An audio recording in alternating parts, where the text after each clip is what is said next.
ত্রিপুরা রাজ্যের বাম গণতান্ত্রিক আন্দোলনকে বলিষ্ঠ করার ক্ষেত্রে বরাবর প্রথম সারিতে এবং দৃষ্টান্তমূলক অবস্থান জারি রেখেছে খোয়াই। কংগ্রেস টিইউজিএস জোট জামানা থেকে শুরু করে বর্তমান সময়ের বিজেপি আইপিএফটি জোট সরকার বরাবরই বিভিন্ন ক্ষেত্রে প্রতিকূলতাকে উপেক্ষা করে সাম্প্রদায়িক শক্তিকে দূরে সরিয়ে রেখে বাম গণতান্ত্রিক আন্দোলনকে বলিষ্ঠ করতে খোয়াই পথ দেখিয়ে চলেছে। একই রকমভাবে আজ পূর্ব নির্ধারিত সিদ্ধান্ত অনুযায়ী কর্মসংস্থানের দাবিতে এবং নেশার বিরুদ্ধে জনজীবনে জাগরণ তৈরি করার প্রশ্নে ডিএম অফিস চলো অভিযানের জন্য খোয়াইতে সমবেত হয় বিরাট সংখ্যক যুবক যুবতী।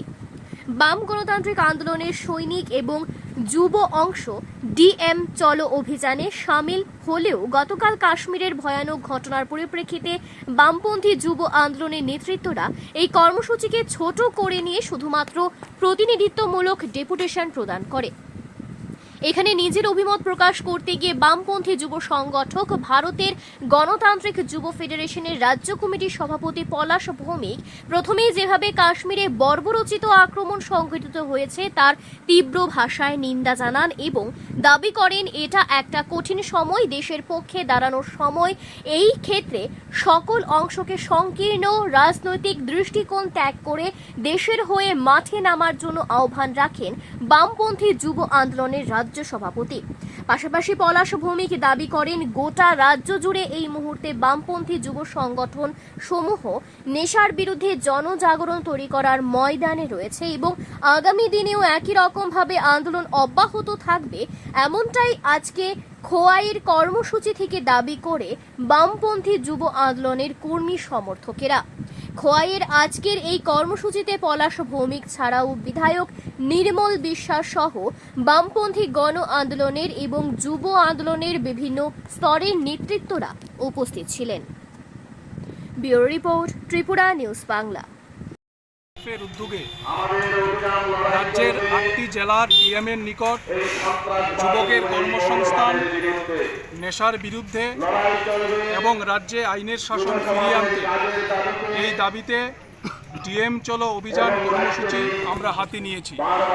আজকে খোয়াই জেলাতে ডিওয়াইএফআই এবং টিওয়াইএফের উদ্যোগে এই কর্মসূচিটি অনুষ্ঠিত হবে, কিন্তু গতকাল বিকাল আনুমানিক 3টায় কাশ্মীরের পহেলগাঁওয়ে যে ভয়াবহ সন্ত্রাসবাদীদের হানা সংঘটিত হয়েছে, যাতে 28 জন নিরীহ পর্যটক খুন হয়েছে, এই ঘটনায় আমরা বিস্মিত এবং যারা খুন হয়েছেন তাদের স্মৃতির প্রতি শ্রদ্ধা জানিয়ে আমরা ডিওয়াইএফআই এবং টিওয়াইএফ আজকে ডিএম চলো অভিযান এই কর্মসূচিটি আমরা সুখ মিছিলে পরিণত করেছি।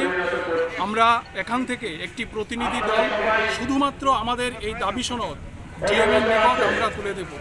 আমরা ডিওয়াইএফআই এবং টিওয়াইএফ মনে করি সন্ত্রাসবাদ তাদের কোনো জাত নেই, ধর্ম নেই, এরা মানবতার শত্রু, এরা সমাজের শত্রু। এই মুহূর্তে আমাদের দেশের সামনে একটা কঠিন চ্যালেঞ্জ। আমরা দেশের ধর্মনিরপেক্ষতা, ঐক্য, অখণ্ডতা, সার্বভৌমত্ব রক্ষার জন্যে সমস্ত অংশের মানুষকে সংকীর্ণ রাজনীতি ভুলে গিয়ে দেশকে এক রাখার জন্যে আজকে রাস্তায় নামার আহ্বান আমরা জানাচ্ছি। একদিকে আমাদের সন্ত্রাসবাদের বিরুদ্ধে লড়াই চলবে, আর অন্যদিকে যুবকের কাজ, নেশার বিরুদ্ধে আমাদের লড়াই চলবে। রুটির এই লড়াই আমরা আগামী দিনে আরো বেশি শানিত করব। Thank you. সেখানে তাদের মৃত্যুবরণ করতে হলো, গুলি করে তাদের খুন করা হলো।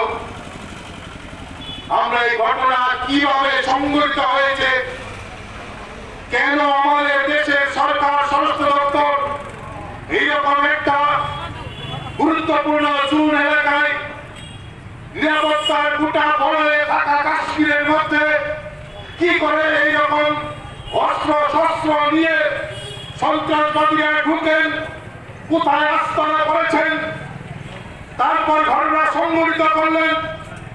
তখন সূর্য অনেকটা আকাশের মাঝখানে, বেলা তখনও 3টা গড়িয়ে 4টা হয়নি। দিনের আলোকে এই ঘটনা সংঘটিত করে এই সন্ত্রাসবাদী আবার কোথায় আস্তানা করেছেন, আমাদের দেশের স্বরাষ্ট্র দপ্তর কোথায় আছেন, এই প্রশ্নটাও আমরা এই সবার মধ্য দিয়ে করতে চাই। কথাই 56 ইঞ্চি আর একটা স্লোগান তুলছেন আর আমাদের দেশে নিরীহ নিরপরাধ